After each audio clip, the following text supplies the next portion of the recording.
can see, the earlier you begin investing, the less you need to contribute each month. Because time is precious like that. And time, what does $98 per day mean? And this is where I want you to see how you can create habits that can help you in the future. Cindy Trim, imagine 3 people, they receive $5,000. One is 22 years old, the other is 40 years with 3 children, and one is 65 preparing for retirement. Should they all budget exactly the same? Of course not, because they have different visions, different priorities, and different seasons. And the big idea here is a budget is not the starting point. A vision is.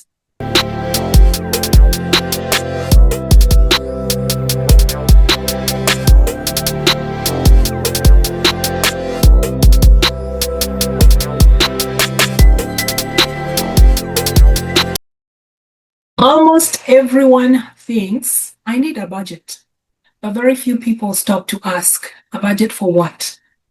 That question changes everything. And I will call this episode the Money Blueprint. And the big idea here is a budget is not the starting point. A vision is. Hello, stewards. Welcome back to another episode of Bolts and Nuts of Financial Wellness. I am Ruth Kirago, and this is where we learn together, we build together, and become better stewards of what has been entrusted to us. Today, I want to challenge something that almost every financial expert tells us. You need a budget. And I agree. But I believe something comes before the budget. And it is a vision. Because a budget without a vision is simply numbers on paper. Today's verse, Bible verse, is Habakkuk 2:2. And this is what it says. It says, write the vision and make it plain on tablets, that he may run who reads it. Write the vision and make it plain on tablets, that he may run who reads it. This is not just about writing goals. I want you to notice the order. God says, write the vision. That's the first thing. Write the vision. The vision comes before running. So, exactly like money, with financial wellness, most people start running. You start working, you start earning, you start spending, you start saving, without first asking, what am I building? Imagine someone hands you bricks, cement, timber, windows, doors, all the building materials, and says, start building. Most of us would ask, what am I building? A house, a school, a church, a garage? Because the building determines how to use the materials. Money works exactly the same. Money is simply the building material. Vision determines where it goes. But here is the problem. Most of us are taught to earn money. We all go to school and we're always looking forward to graduate so that we may start earning money. So we are taught to earn money. Then once we start earning money, we realize that we have to pay bills. And then there's saving a little and we repeat. And this becomes a cycle. And this cycle can go from one year to another. But nobody asked us, what kind of life are you trying to build? Without a vision, our paycheck simply disappears. Because money always follows something. If we don't give it a purpose, our impulse will. And today, that's why I want us to discuss the blueprint of money. To draw 4 boxes. In the first box, write vision. In the second box, write priorities. In the third box, write plan. And in the fourth, write execution. VPPE, vision, priorities, plan, execution. Let's start with the first one, vision. Visions answers, what kind of life am I building? Vision answers, what kind of life am I building? Maybe it is financial independence, buying a home, educating children, starting a business, retiring in Kenya like myself, taking care of aging parents, leaving a legacy. This is where it all starts. Write a vision. What is your vision? What type of life are you building? The second is priorities. Now I want you to ask, if that's my vision, what matters most right now? Not tomorrow, not 2 years from now, not forever, right now. Then this is where seasons comes in. Life has seasons. Life has seasons. A young graduate's priorities are different from a parent raising children. A family with toddler has different priorities than empty nesters. And someone rebuilding after death has a different priority and priorities than someone preparing for retirement. And none is wrong. They are simply different seasons. And that's why comparison is very dangerous. God hasn't called us all the same season at the same time. And last episode, we discussed about seasons, and we read Ecclesiastes 3:1. To everything, there is a season. Money should respect seasons. Let me give you a relatable example. Imagine 3 people, they receive $5,000. One is 22 years old, the other is 40 years with 3 children, and one is 65 preparing for retirement. Should they all budget exactly the same? Of course not, because they have different visions, different priorities, and different seasons. Let's go to the next box. Number 3, plan. This is where the budget appears. Notice the budget comes third. The budget simply answers, how do I direct my money toward my priorities? The budget isn't the goal. The budget serves and supports the vision. Let's go to the fourth one. The fourth box, execution. This is where stewardships happen.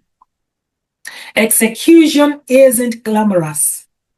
It is simply saying no when you have planned no. Yes when you have planned yes. Reviewing every month, adjusting, learning, continuing. Execution is faithfulness. Let me bring back Noah's example. God gave Noah the vision to build an ark. Then came priorities. And these are the priorities that he had. There was to gather wood, the materials. There was also to gather the family. There was also to gather the animals. Then came the plan. The measurements, he was given the measurements of the rooms, the materials. Then there were years of hammering. This is the execution. He spent so much time in the execution. But the blueprint for the building came before execution. And money works the same. Now I'm going to demonstrate my story. I will show the vision.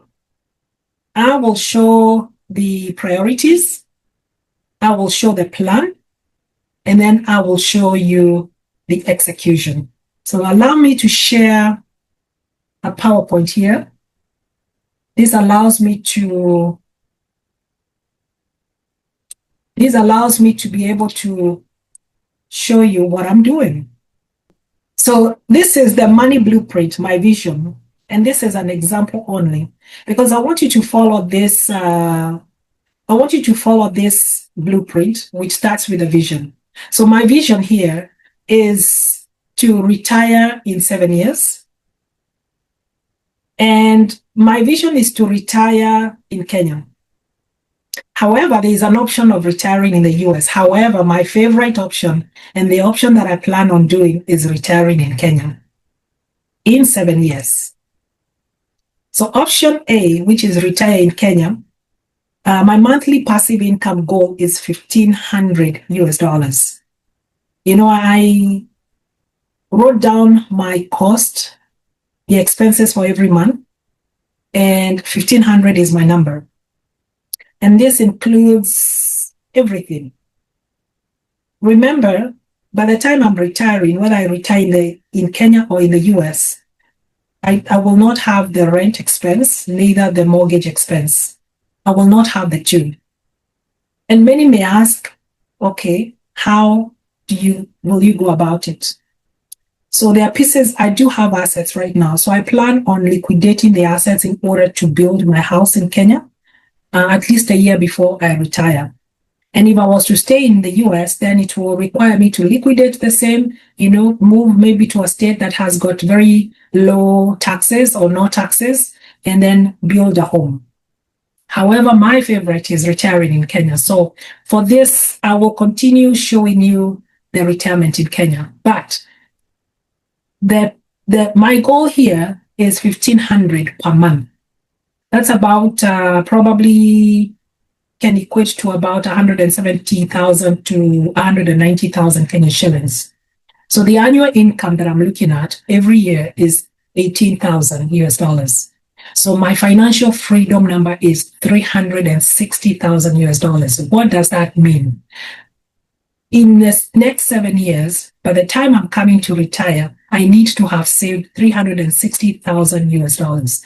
Or invested, my investments, my assets need to be at least 360,000 US dollars because I plan on just withdrawing 5%. So if the growth of that asset is 10%, I want to be withdrawing just 5% so that the asset will continue to grow and this lifestyle will be retained for the rest of my life. So option B is retire in the US. Monthly passive income, I'm looking at 2,000 US dollars. Again, there is no rent or mortgage. This will be taken care of by other assets. The annual income needed is 24,000 and the financial freedom number is 480,000. The same, planning to be withdrawing 5% from the assets. So one may wonder, how do you calculate your financial freedom number? And I want everyone to do this. Calculate your income goal. And your income goal, you're basically taking all your monthly expenses, how much it will be costing you every month in order to live this life that you are planning or you have a vision for. So you take that amount, you multiply by 12 in order to give you the annual income needed. Then you take that annual income that is needed, you divide by 5% because you are planning to be withdrawing 5% from the assets that you will have built. And that gives you the financial number. So in my case, retiring in Kenya, all my costs, all my expenses, including everything. Remember in Kenya, I plan to retire and have an off-grid, what are they calling them? The greenhouse type of a house, whereby I'm relying on solar.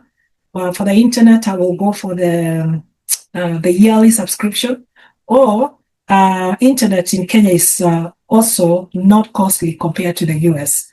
So when I calculated everything, including having somebody to be helping me, whether it's cooking, whether it's cleaning, I looked at all my costs, whether it is going for my hair to be done. So basically all my expenses, they are coming up to 1,500. And I've given a room for dining out, going out with friends, taking a drive. So I have given a very big leg room here to work with this number. So my number is 1,500. Per month. So when I multiply that by 12 months, it's giving me 18,000 US dollars. So 18,000 US dollars, if I divide that by 5%, gives me my financial freedom number, which is 360,000 US dollars. Remember, that financial freedom number gives you the amount that you need to put in an investment vehicle. And hopefully it is earning you at least the lowest being 8%.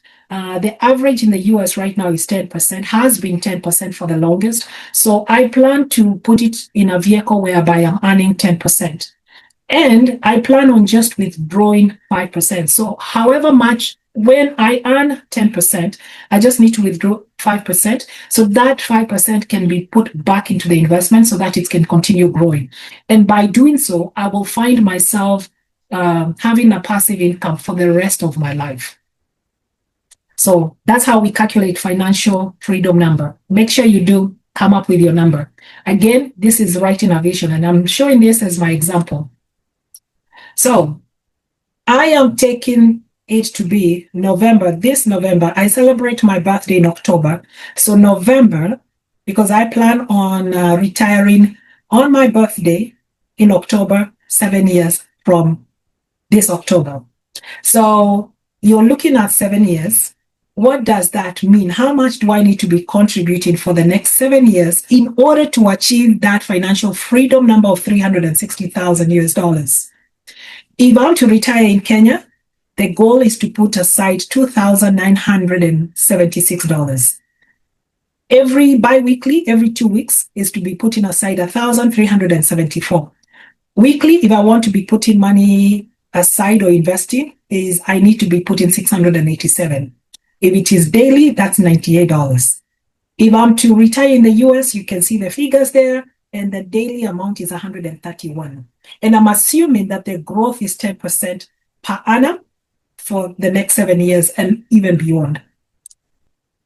Now, what does $98 per day mean?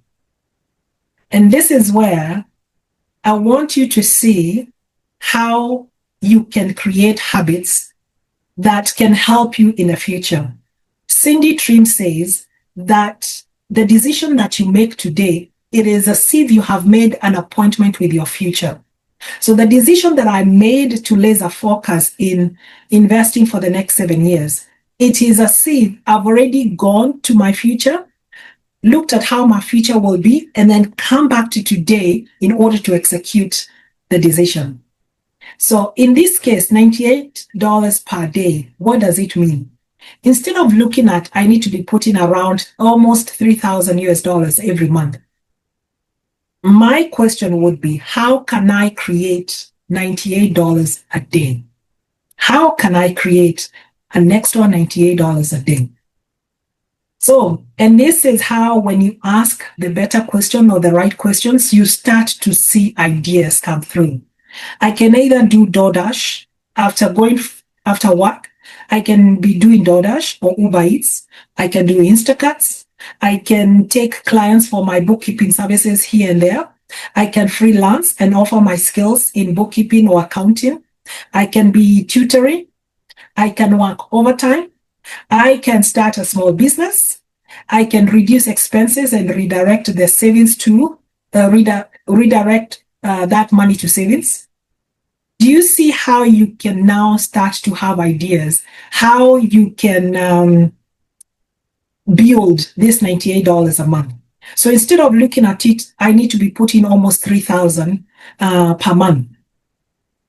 Look at it in the daily habits. What is it that I can do? There are many, I'm an Instacart shopper, and I've been for the last, I believe, 4 or 5 years. However, when I started doing Instacart, I started because every time I would be asked for money from Kenya, I would just do one Instacart shopping or 2 and get the money and send to Kenya. So that as a side hustle became, it is only whenever needed. So if I need money today for buying something that is not within my budget, I will take 2 or 3 trips of Instacart in order to raise that money.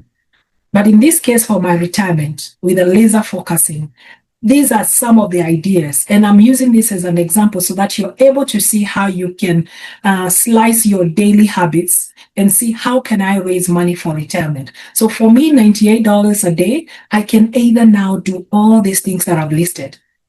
I'm an accountant. I can decide to start doing bookkeeping on the side. That allows me to have that $98 a day. And then here comes now the year by year. The $98 was showing the daily habits.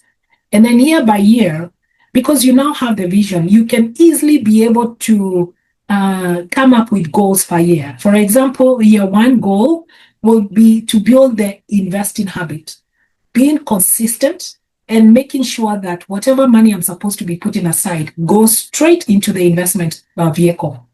Then come year 2, I may say, I want to increase my income, because increasing my income, that means I'm increasing my financial freedom number. So if I'm supposed to put almost 3,000 a month. If I increase income, whether it is having a business or doing a second job, that allows me to probably save more, 4,000, 5,000, in order to raise my freedom number. That means even though I will still be withdrawing 5%, that 5%, instead of having a 1,500 for my expenses, I can have probably $2,000 or 2,500. So this is just to show an example of how you can now start to have the annual goals.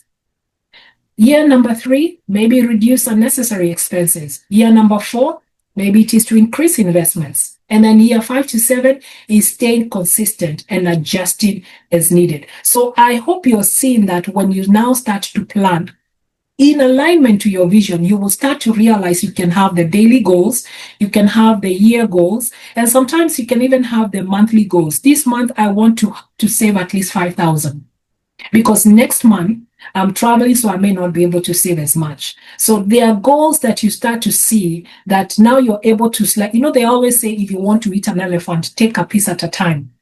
So having the vision is that I'm supposed to be saving $98 a day or about 3,000 a month. So instead of looking at this big number and getting overwhelmed, look at it, $98 a day. That's about 2 to 3 Instacarts or DoorDash, and you earn some money.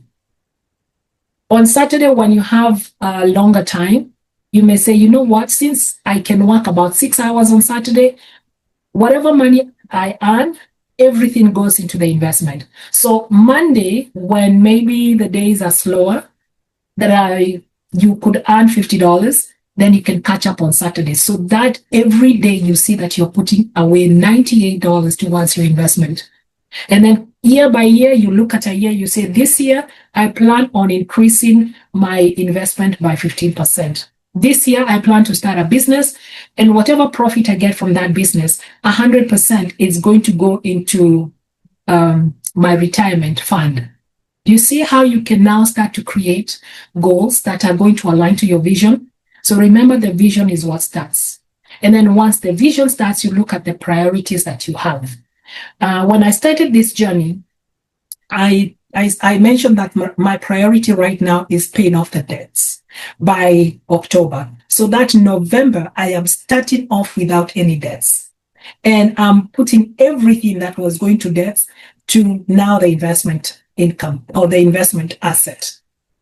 Now, I wanted to show you the difference. Same destination, different starting points. We are still assuming 18,000 is the annual expenses with a return of 10% and then withdrawing at 5% rate. Can you imagine if I was 20 and I have 35 years to save, I would only be putting $95 a month.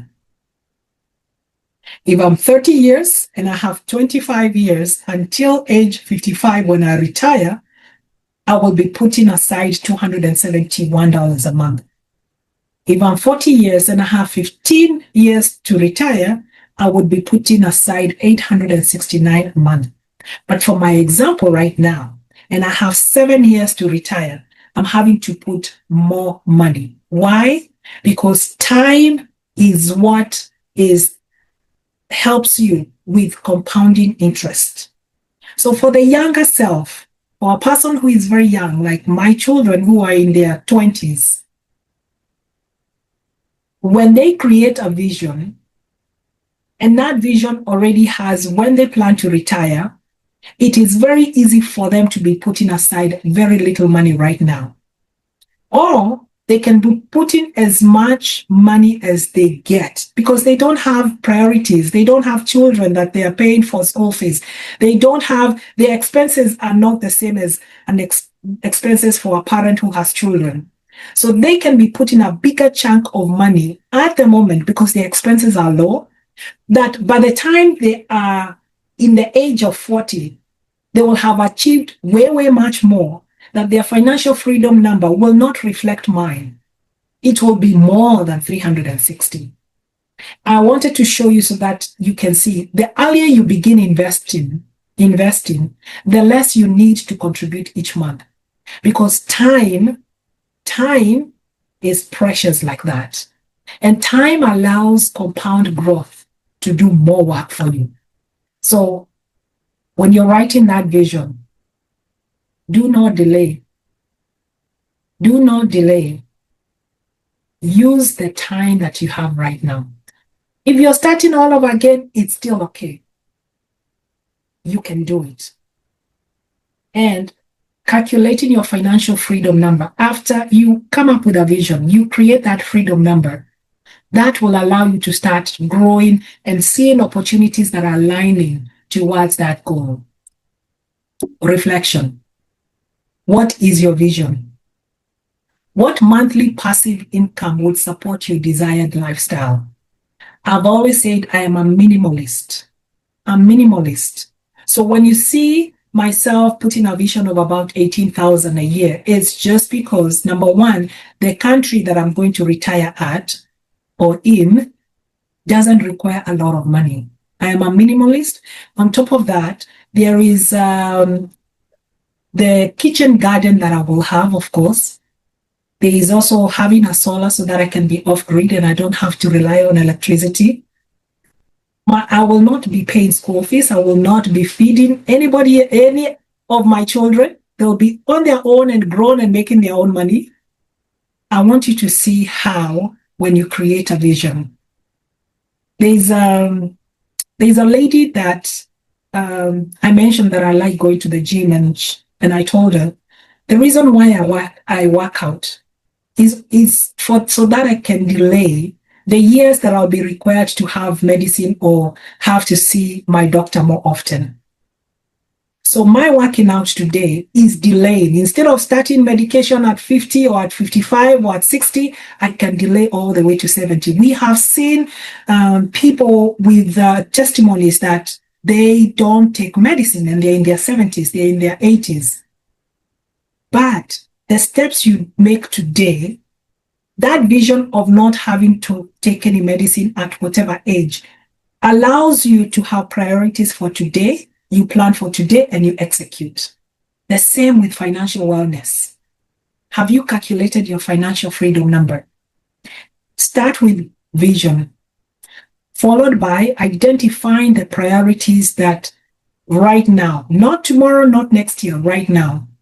The plan is the budget. Write the plan down and then you execute. And in the execution, you learn every day. You adjust. You make changes, because this is where the building comes in. This is where the bolts and nuts of building comes in. So I don't want you to create a budget today. Instead, I want you to answer those two questions. What season of life am I in? And what is one financial goal that matters in this season? Because once the vision is clear, your priorities become easier, your budget becomes easier, your spending decisions become easier, and everything becomes easier. Stewards. Money was never meant to lead us. Vision leads, priorities follow, budget supports, execution builds, one day at a time. Thank you very much for spending time with me today. Until next time, let's learn together, let's build together, and let's become better stewards of what has been entrusted to us. I am Ruth Kirago. I will see you in the next episode.